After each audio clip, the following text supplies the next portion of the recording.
我们這節課呢是講的歐陽詢的黃埔軍碑。這黃埔軍碑啊，還有另外一個名字叫黄埔旦碑因為它名字叫旦。黃埔軍碑呢是歐陽詢的一個很多字帖裡面流傳下來的，而且是保證它的碑拓非常完整。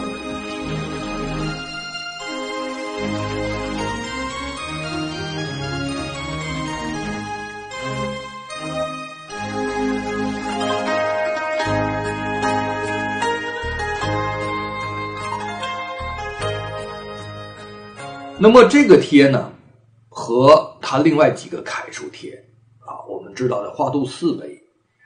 九成宮李全銘碑這個還有什麼王延謙還有俞公公合在一起形成了歐體的楷書，也就我們公認的一個既定的一個審美的一個趨勢是它是歐體，它形成了歐體。我們通常講楷書裡面呢叫顏柳歐趙，顏是顏真卿，柳呢是柳公權，歐呢是歐陽詢，那麼趙呢是趙孟頫。歐陽詢呢，他非常的幸運，在那個時代裡面，他居然活到了85歲。那個時候的85歲，相當於我們現在就幾乎就是100歲了，是相當不簡單的。很少見，人活70古来稀。那麼他的祖籍是山東人，山東高清，但是他出生呢在廣東。他是由進士他的祖輩，他的祖父那一輩了或者是曾祖，由這個山東南遷到廣州，當時叫廣州，現在看起來是廣東那個地方。這個地方也叫廣州。遷到那裡之後呢，他的祖父叫歐陽管，歐陽管就在那裡為官。他的家族也是當地的一個名門望族。歐陽管在那兒做的是廣州的刺史，總管的周邊的這個22個州縣的這種武力。那麼到了父親的时候，父親呢叫歐陽戈，這個戈的意思是什麼？是個線團線團，線是一個一般的一個絲線。那麼管什麼意思呢？管是一個玉笛子，挺有意思。那麼到了父親這一代的時候呢，就出了事情了。父親第一呢是跟着祖父一起征戰，當時他們在平定嶺南的時候都立下了功勳，都封了什麼一些什么他们叫封侯，實際上並不一定是封到侯這個級別，只要是有封他就可以世襲。那麼世襲的話呢，他父親跟着他爺爺征戰嶺南，平定嶺南，後來又變成了廣州刺史。這個時候呢，他手下裡面已經不是22個，他變成了19個州縣，他的所有的武備都由他父親去管辖。那麼長時間的管轄的結果是什麼呢？就是皇帝當時呢陳宣帝的時候就特別擔心，因為長期在外又有兵權，就非常的擔心，所以呢就肯定我旁邊有很多人提出建議來，或者有一些什麼傳聞傳到了皇帝這兒來，皇帝就把他調到京城裡來調過來以後呢，就任命叫明升暗降，就是把他试他的兵權，然後給他一個很大的一個比現在更高的一個職位，一個將軍，封了個將軍。可是這種事情他兩頭看，皇帝怕他反過頭來他又怕皇帝，就怕皇帝以這個方式把他這個招到京城來，再以某種名義再把他殺掉。因為到了皇帝他长期中有兵权的時候，他觉得他就有一定的保障，所以他就害怕，一害怕不要緊，他真起兵了。我想正因为他这种本来没想起兵再起兵，或者可能有一点想法，结果又迫不得已起兵，所以他非常仓促，结果就被就是这个宣帝啊，就派兵就把他给平了。这一平之后，那这个罪过就是满门抄斩。当时抄斩以后，偏偏只有欧阳询一個人藏起来了。這是一發現情況不好，提前把他藏起來，沒找着。那個時候歐陽詢是14歲，全家都滅門了，只剩他一個人。那麼歐陽詢的字裡頭，我們始終看見他的字非常的有窘態，就是拘謹。那麼我認為這個拘謹挖其根源，從他10幾歲的時候開始。他那個10幾歲以前，10歲以前應該沒有這種他肯定是東躲西藏，改姓埋名，就這種樣的一個環境會造成他的內心的一個困窘。那麼他在這個過程的時候他產生的那種心態一直對他今後的說法有着重要的和決定性的影響。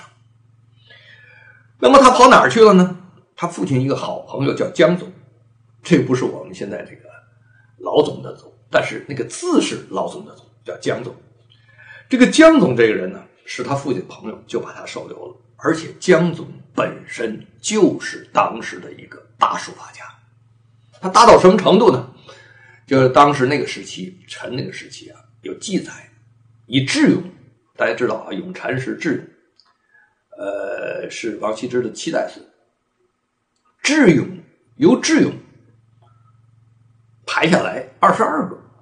陳那個時期的書法家裡邊，22個人裡頭就有江總在內。所以江總所以江總對歐陽詢的書法學習，我認為起到一個很關鍵作用。最起碼來說，歐陽詢得到了真傳，就是當時的那個書法家所傳的筆法和對書寫過這個整個的書寫這個路數、方向等等，他得了真傳了。那麼後來陳就滅亡了，到了隋朝的時期，這個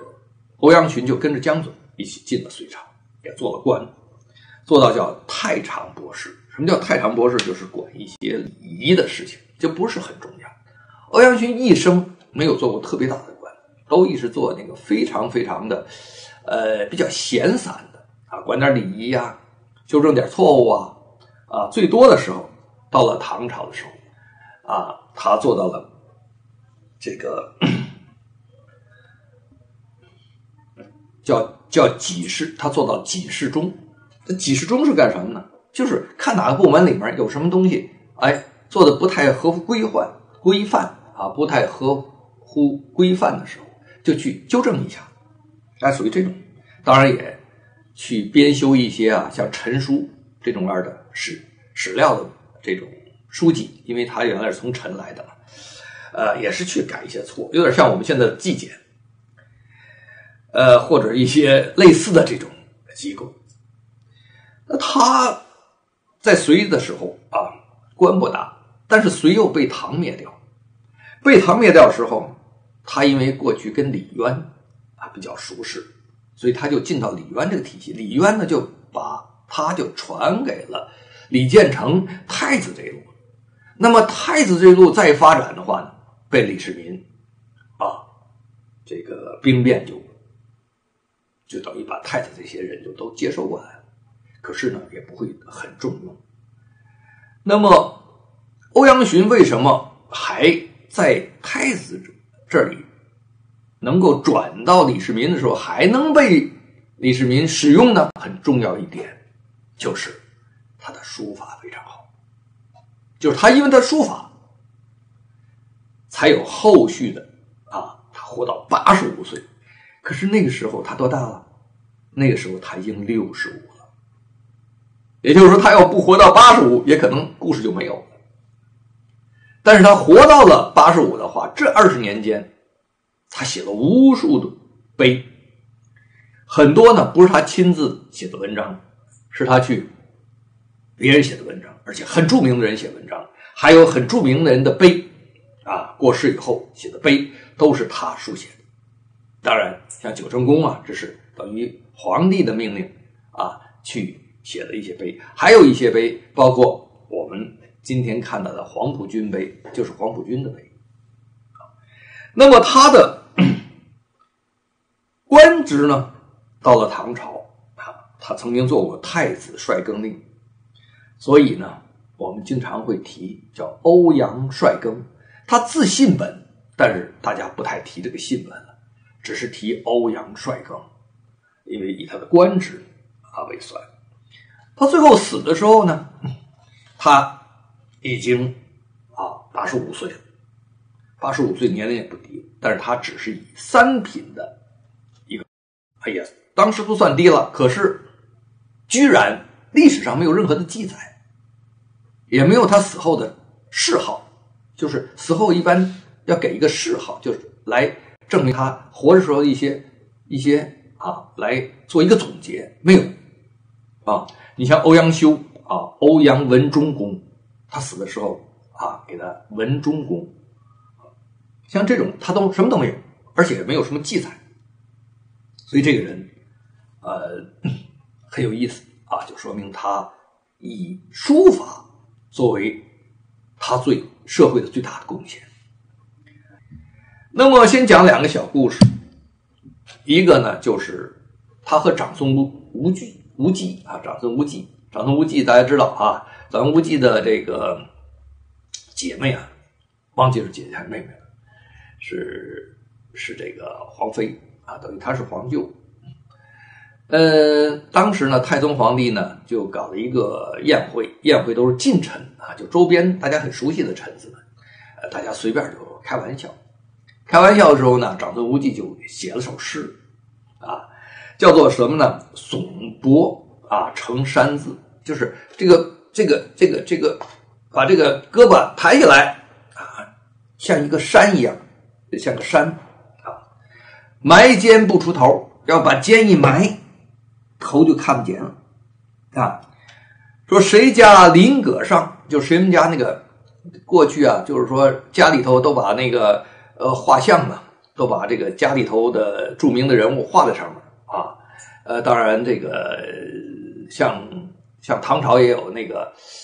請凌烟阁，把这個名臣啊名將都畫像畫上頭，就像我們現在NBA 的那個名人堂一樣都進去的。他就說誰家鄰閣上畫此一獼猴，什麼意思呢？就是歐陽詢的長相又黑又瘦，像個猴一樣。這個不是這個長孫無忌這麼講，唐太宗也這麼講。有一次，這個當時的朝鮮啊，一些其他的周邊的國家來進貢，進貢來以後啊，就想買點字回去。那麼誰的名聲特別大呢？歐陽詢的名聲特別大，都來買，花重金買。唐太宗李世民也是個著名書法家，你不買他的字，買這些人字的話，他也心裡頭也是不平衡的。他就隨口跟旁邊人講說：“哎呀，你們都看到了，歐陽詢的字這麼威風，這麼正襟危坐一樣，這麼端正這麼氣派。但是你們誰知道，歐陽詢長得那個難看呢？他用了一個詞兒叫做寒寢，寒是寒冷的寒，寢呢是當睡覺講那個寢。這個冒寒寢說的一個字，這個歷史記載，寒寢，寒就是很寒碜的樣子就很寒碜，就是這個人長得太難看了他難看到什麼程度？長孫無忌跟他開玩笑，開完玩笑之後呢，歐陽詢也雖然不是一個大的一個文學家，也不是一個大詩人，但是隨口呢也還了一句詩。還句詩是叫什麼呢？叫做鎖頭連背暖，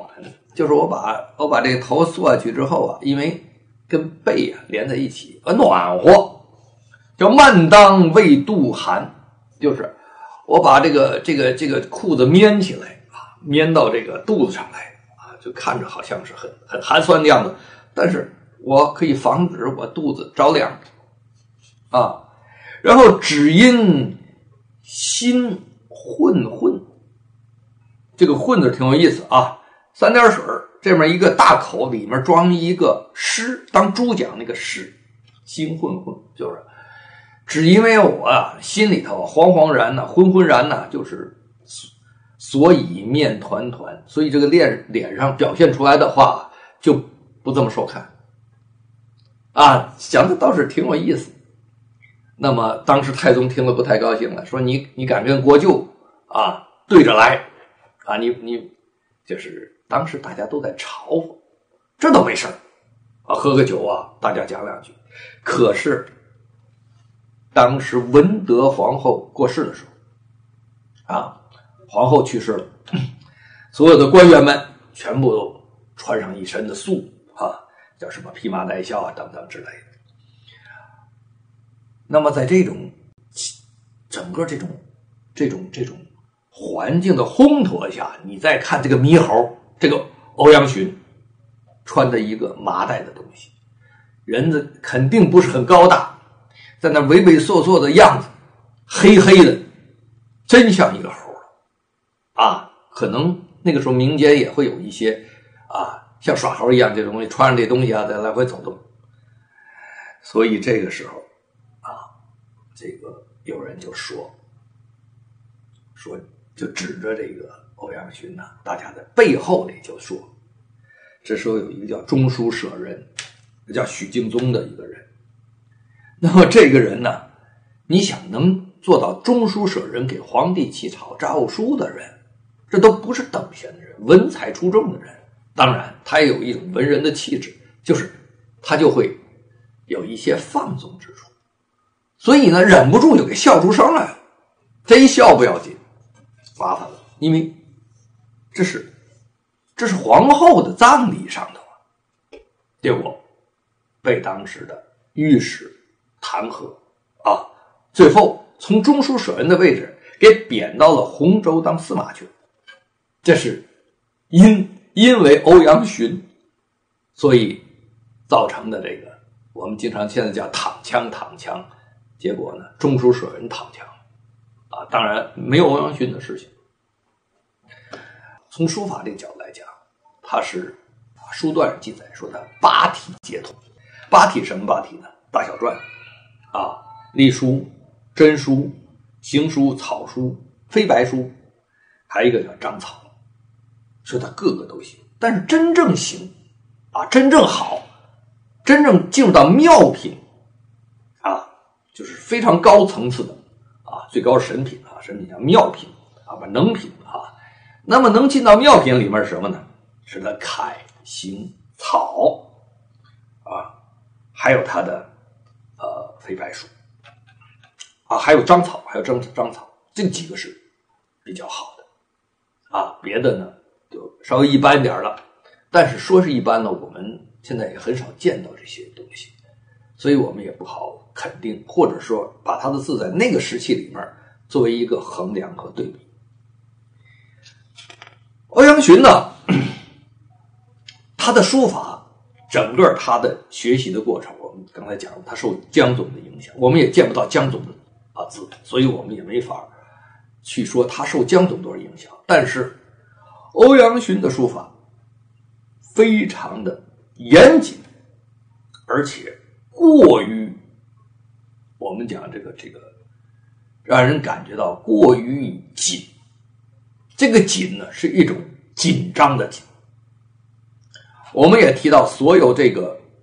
顏柳歐趙四種字體裡面，歐陽詢的字中宮緊縮，就中間，尤其是中間，他是老是這種非常的緊，他所有東西都是往外走啊，而且呢還經常愛高昂這個頭啊，然後有些筆畫是可以放出去，但是他这个胸廓非常的紧。那麼我們如果說字隨人，隨人的個性，隨人的性情，其實有的時候也隨人的長相。如果大家見到歐陽詢的原本的人的時候，但是呢，他每個書法家他心目中有他一個非常理想的一個形象，這個形象往往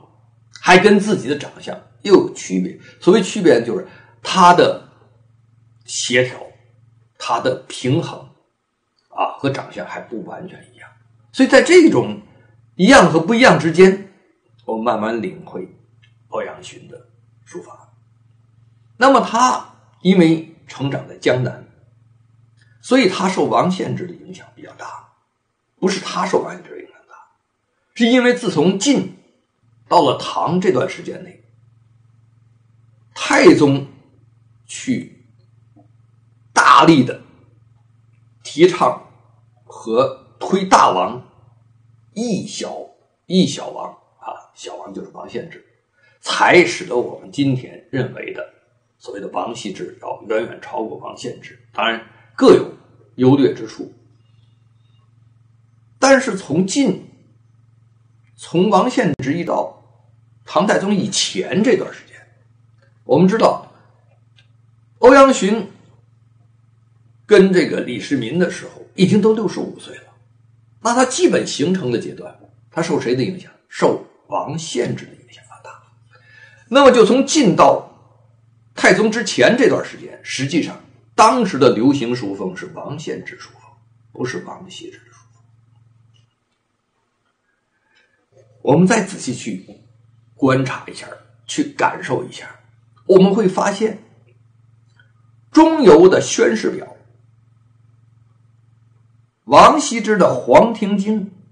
和王羲之的《樂毅論》，這裡面有很多都是歐陽詢借鑑的。當然也有一種說法啊，這三部帖都是唐朝人的臨摹的作品。當然臨摹作品它跟原作應該有一定的密切的連接之處，而這三部作品來講的話，確實是字體比較像唐。而作為唐初的大書法家歐陽詢來講，他這種方正之氣啊，他從王羲之那也好，從王獻之也好，去吸收了以後的這些他自己運化以後產生出來這個形態，這種方正和唐朝的這個氣象有一定關係，但是和這三部帖應該也非常密切的關係。我們仔細去觀察的時候，會發現這三部帖給歐陽詢的影響還是很深遠的。那麼歐陽詢呢，我相信他是酷愛書法的，而且他從中年呢就已經在書法上已經有所建樹，而且是非常出众的。那麼他從隋的时候就已經開始大量的在寫這些碑了，到了唐朝更不要講了，因為那時候爐火純青，到了60歲以上。那麼他曾經有一個故事，這個故事呢我非常相信，因為類似這種故事跟我自己的親身感受是非常接近的，就是他有一次騎馬出行的時候剛好路邊上有一個所進的一個碑啊，所进章草，所进的章草也是比較銳利啊，就是和歐陽詢的這種凌厲有相近的地方。我講的凌厲呢，一個是他的筆畫本身啊，他的這種稜角，還有一個是他的字中的一種鼓勵啊，和一種這種撐得住的這種向外撐的這種力量啊，而且峭拔，他們都有相近的地方。那麼歐陽詢呢，在看到這個碑之後啊，就非常的欣賞，看了很多遍之後不得不走了一段時間之後，走了數十步，他是骑着马走的，然後他不忍，又回过头来再坐在那儿看，还不忍，把他的行囊打開來啊，鋪在前面，一直在那裡3天，他直接看這個碑看了3天。我相信呢，這3天過後啊，他會有一個很高的、一個很大幅度的一個提升。因為很多時候，当你讀一個東西的時候，你就跟一個人相接觸一樣。我們同學經常和同宿舍的親友、夫妻之間，或者和孩子、家人，或者周圍鄰居，或者同事，都會彼此之间受影響。那麼這個影響就是長期日積月累的這種互相之間的這種，我們講夫妻講的耳鬢廝磨，我們講同事之間，你每天待的時間是太久了，都会有影響。語調、用詞、用句子都會互相的影響。所以他3天和他面對面的這麼去互相的這麼凝視的時候，他就是在觀察和感受他的內在和豐富的東西。所以呢，歐陽詢有這樣的學習，這樣的努力，才可能有後來這麼傑出的成就。他的字独樹一帜，到今天為止，可以說我們今天的签字裡面有相当一部分的成分是從歐陽詢的字裡拿出来的，尤其是方正之處。我们这个碑呢，印刷之後啊，它有非常多的一些我們要知道的知識。比如說，這是一個放大本的字帖。這個放大本的字帖呢，它首先它的字大小當然這個貼呢也不太規範，它沒有告訴我們放大多少但是它肯定是個放大的，因為它這批都是放大的。放大的目的便於我們好看它。另外，凡是敢做放大版本的一定是非常的好的，要不然的話一放大就毫厘畢顯了。那這個放大本它從哪兒放大？它不是從拓片裡放大。比如我們來看這個是延秦禮碑的一部分延秦禮碑呢，這是個整碑。整碑它在書寫的時候它上下左右之間它的這種關係我們會看到特別的舒暢。但是我們在看這個黃土碑的時候，它是由它的內容把它銜接起來的。它上下你看左右之間，它是一條條粘上去的，所以它左右之間沒有關係，上下之間大部分有關係，就這條尾巴到下條的頭的時候沒有關係。所以我們臨帖的時候，像這種二帖，是因為它把這種大的這種拓片，它把它一條一條裁下來，按照每一個長短去結，它保證它的文字的通暢然後呢，又把它結成什麼呢？結成了一本一本的冊頁，把它裱裝起來，便於攜帶便於這個把玩，便於觀看。你弄個大拓片，它怎麼掛那兒？而且在古代沒那麼大房子。那麼這種看，我們真正要看整體，看左右上下之間，它是這種關係。那我們看這個呢，主要是看單字，所以在練習的時候，我們用這種樣的碑帖是很適合的。它很像懷仁集的王羲之的聖教序那樣但是它上下之間還是有關係大部分有關係，絕大部分那麼我們看起來的時候呢，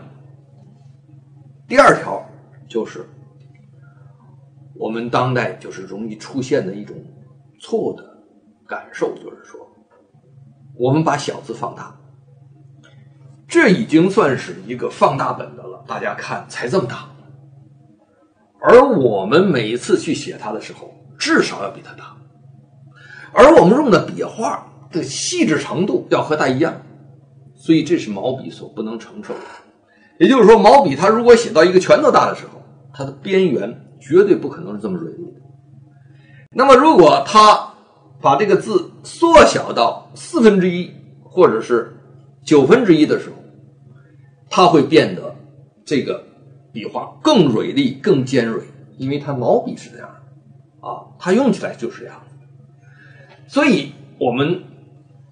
老先生們通常他们覺得這個，當我們學習的時候，最好和原碑一樣大小去學習。那麼同時，我們也不可能用放大的情況在臨寫的時候還臨寫的那麼的精確，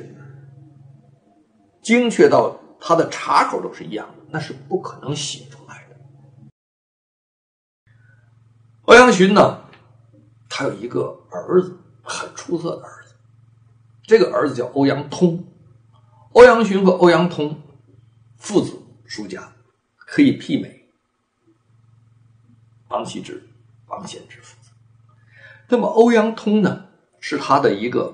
叫少夫人啊，那個時候可能好幾個夫人吧，也挺小的一個夫人，姓徐的所生。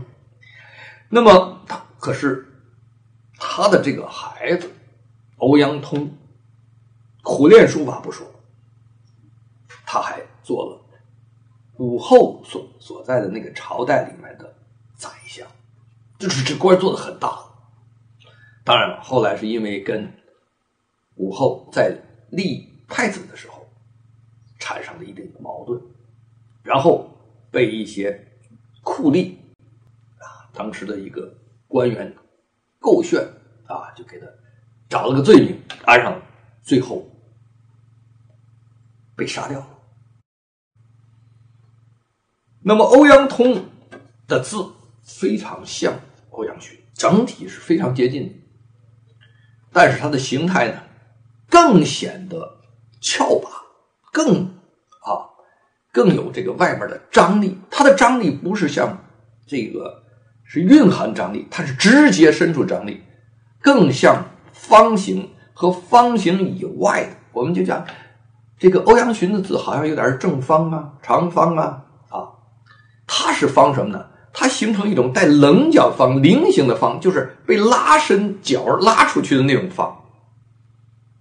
我們有機會的話，大家去看一看道音法師碑，是很著名的一個碑，也是歐陽通存世不多的一個，也是一個我認為他寫的最好的一個碑。這個歐陽通在後代來說，尤其是何紹基先生，何紹基就吸取了很多東西。我們近現代也有很多人也嘗試過，因為在寫完歐字之後，再寫歐陽通的時候，會讓歐字打開一點來要不然的話，歐字太拘謹了。我們來看這整個這碑多麼漂亮這整體感是非常好。整體感為什麼好？是因為字形它在寫這個地方的時候，它做變化。它不是我想把這個字做什麼變化，是因為這個字寫在這兒的時候，它應該放到一個合適的樣子裡面，它才能在這個整體裡邊非常的舒適。所以所有的字形的變化一定脫不開它在一篇字裡頭，而且不同的篇的字裡頭，它會變化成不同的樣子。所以我們才能看到古代人講叫隨意復形，每一篇字的情況都不一樣。我們看道音法師碑，它就是基本一種樣的一種姿態。那我們如果歐陽詢有這麼多的碑，每個碑都不一樣，颜真卿也一樣，柳公權所有的人都一樣。為什麼？因為他一進到這碑裡，他一開始寫就受他內容的影響，在內容影響下，它的大小形式各方面，它開始的幾個字或者開始第一個字就會影響到它整篇的字的感覺，它一致性。在一致性的過程中，它就像梳理这個字一樣，把它梳到一個合適的位置，就像個點陣一樣，它在動，然後用一種磁鐵把它動成了某種類型的，這麼就存下來了。那麼這個字每個字都是不同的，在變換中，所以根本從古到今就沒有一個標準字的字形存在，它都是一個字在一個特定的位置裡才是這個樣子的。那麼整個在書寫的過程中，他時刻在梳理，他靠什麼梳理？不是像我們當代似的有意識在梳理，他是在書寫的過程中，他的潛意識在梳理。那麼梳理最後，我們看这通篇是十分的和谐。那作为歐陽通來講，他是武則天的宰相，所以他的人際關係，他處理事情的能力應該是相當強的。這些強的處理能力就體現在他整體的協調力上。當代有些比較自由派的書家對這個打格呢，他不太他通常都是比較抵觸，覺得這個格呢，它會影響到這個字影響到的字的裡面的它的開合。其實不然，我們所有的這種碑版，這個是很明顯的打上格了。是什麼呢？就是說他拿這個刀啊，或者是簪子或者什么，他直接畫上格了，所以他最後有印，他不在乎。有的呢是輕輕的畫過踏是踏不出來，但是輕輕畫過。因為這個碑在制作之前呢，它是塗上墨之後的話呢，然後是拿畫出來是白印兒，白印就是格，拿那個刀畫出印儿来，刻的刀，刻的簪子，刻的那個錘子，那個簪子。那麼寫的是什麼東西？就是像我現在在旁邊拿朱砂寫上的所以呢叫書丹，丹就是指这個朱砂。梳完丹之後，再把這個丹刻掉，所以在黑紅之間刻出來一個白茬。刻完白茬之後，那麼這個字一定要把白茬全刻落掉像這個刻工都是相當不錯的。但是即使如此，大家想想，這麼小的字，這個字應該比它肯定還小，這是放大本。這麼小的字，在非常精細的地方，它絕對刻不出來像我用毛筆寫上出那麼細緻的變化。結果呢，他就取了一些大面，比如說勾，他很細緻的这邊刻不了，有小飛白的地方，小刺儿的地方刻不了，怎麼辦？他哐，就這一個角就把它刻掉。所以我們後來在書寫的時候，我們為了把這個角寫出來，結果我們失去了書寫的感覺，這是不可取的。那麼在書寫這個帶格的字的時候，實際上格對他來講不是個約束，格對他來講是一個相對而言的一個距離，就告訴你這個字大概在這個範圍內，然後再告訴你周邊它是一個什麼樣的感覺，那麼你就會把它做一些調整做一些調整。那麼在做調整的時候，它可以借這個邊的力量，也可以不借力量直接夠對方去，但是這個邊就變成了一個紗窗。如果借力量的話，它可能是個牆，介於借力量不借力量之間的话，它可能是塊玻璃。所以格本身既有影響，又不是完全影響。但是对於書寫者來講呢，它等於說告訴你，這是一間房子，那又是一間房子，這間房子到那間房子之間，你怎麼擺放東西所以它在這個擺放之中，這個格起到相對一個規範作用。我們看古代的碑刻幾乎都是用格的，我們當代也可以用格有些人去疊，有些人去畫，都可以。但是真正用格用到什麼程度看你自己，看你的字的向外擴張的這個能力。我們今天來看的這個黃埔軍碑，它其中在某些程度的擴張能力是極強的，但是在某一種程度來講，它的收縮能力也是極強的，所以它的張力很大，而且它的張力呢比較表面化就是讓你一眼能看到它张合然後哪個地方特別的密集極了，然後剩下其他地方就打開来，然後形成的這種變化。當然這本帖裡面字與字之間的關係就不是很明確了，我們暫時不以這種字與字之間的關係去分析它。哪天我們找到了後來大家印的就不按這個印了，因為什麼呢？我們就可以有整拓片了，整拓片之後我们印局部，这個時候字周圍的關係就有了。我們到那時候我們再去着重的去討論和分析一下字與字之間的一定的那種關係。我們這個碑呢主要是講它的肩胛結構，還有呢就是它的一些特點，讓我們去下次再看的时候，看一个字的时候，我马上就会进入到一种字的形態裡面去了，而不会一上來一看說，哎呀，這個字很好看，哎呀，這個字這個筆畫怎麼樣呢？先把這個筆畫稍微的放到了次要的部分，讓筆畫符合你的結構變化，而不是眼睛直接進入到筆畫裡面去。因為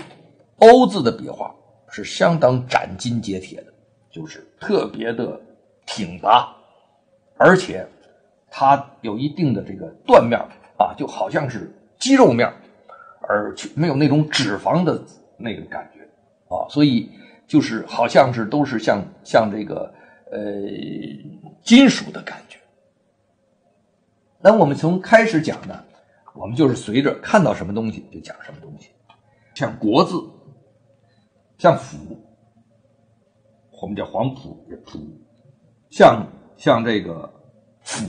府字，還有這第一篇裡面的清那麼這些地方我們在第一篇然後這邊過來的話呢，又有一些比如說風比如說世界的世，我們看這兩豎，還有這個一豎。我們再來看英雄的英尤其是中間這個往裡面緊的這部分緊的像菱角一樣的部分。那麼一看，這像器皿的皿字似的這是個換字這個器皿皿字似的也是，它是向裡面正面上的，挺着的金就是旌旗的旌。那麼這個金字這個金向裡的收的感覺。列全是向裡收的這個4個點也是往裡收的，它都是這種樣的姿態，都是這樣的姿態有人說歐陽詢可能長得就是這樣子的就是一種很緊很瘦，當然說他很黑很醜。那麼像這些地方我們可以看出來，它的這種向裡收和言字的向外放是完全截然不同的兩種類型。那麼這種字從整體來講的話，它非常的內斂，換句話說是謹小慎微。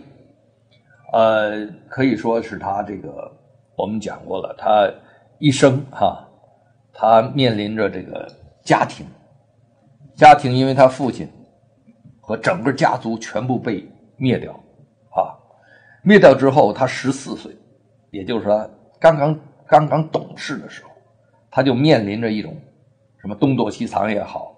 反正他是最後的全家裡面唯一的生存的一個人。所以他那個時候感覺，你想想，他是一種相對來講膽量肯定不會是大的而且是一種非常的拘謹，放不了很開。但是他找着一個機會，他還是把它放開一下。多數的事物是非常緊的，那麼緊的裡面表現的就是這左右之間的兩個豎我們再來看這個也是，你看它的豎是這樣的，你要言字它是向下抱過來的這是相當不一樣。這黃埔的埔字你看底下是這樣。那麼同時我們再看它的整個字裡頭所有的筆畫之間粗細變化不是特別大，不像言字是一會兒好粗一會兒好細，沒有。言情裡的粗細變化非常大，多寶塔裡面的粗細變化是什麼呢？叫韻律感它這個感覺什麼呢？它是力量的組合韻律像跳舞蹈的美它呢是什麼呢？它像是武術，它剛猛像這個南拳然後呢它伸展出去的又像北腿像那個腿歘伸出去那種像那個腿打出去的感覺，伸得很長。所以它的筆畫之間的粗細變化不大，但是它靠什麼體現這個力道呢？它的弧度。我們來看它的字裡面，幾乎每一個字每一個筆畫都有明顯的弧度，而這個弧度呢體現在每一個筆畫本身的粗細的變化，就是我們講的提按之間的变化，和这个筆畫和別的筆畫接觸之間的弧度。把這種弧度體現出來的話，就像我們身體裡什麼弧度？肌肉是弧度，弧度。而且它這個肌肉緊張的時候和放鬆時候是不一樣的，它比較緊張，也就是說它時時刻刻都提着一股氣。這個碑是我年輕的時候10幾歲的時候寫的一個碑，當時是在少年宮的時候，所以這個碑對我影響還蠻大的。所以有的人說我的字比較瘦長其實跟這個碑還是有一定的關係的。那麼這個碑後來在清朝的時候，很多楷書也學了這個樣子所以我也從清朝的某些人裡面感受到它，然後我再回過頭來再去學它。那麼我應該是10幾年前的時候，很多人說我的字裡面就有這種非常的緊的樣子，緊的讓人覺得好像這個弦是繃着的。但這個緊我怎麼產生的呢？是在我臨這個帖的時候，我感受到它的，然後我把這種緊，就是繃着的這個勁，這個力量去運用到它體之中。就是我理解它的解體是跟這個力量繃着有關係，所以這就是貫穿一種字的靈魂所在。然後我去感受到，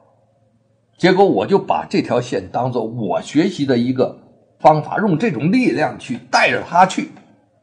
然後我就形成了我自己的跟它很接近的那部分，就是力量總是繃着的，而且這種繃着力量往往是陰陽之間繃，陰陽之間開合陰陽之間。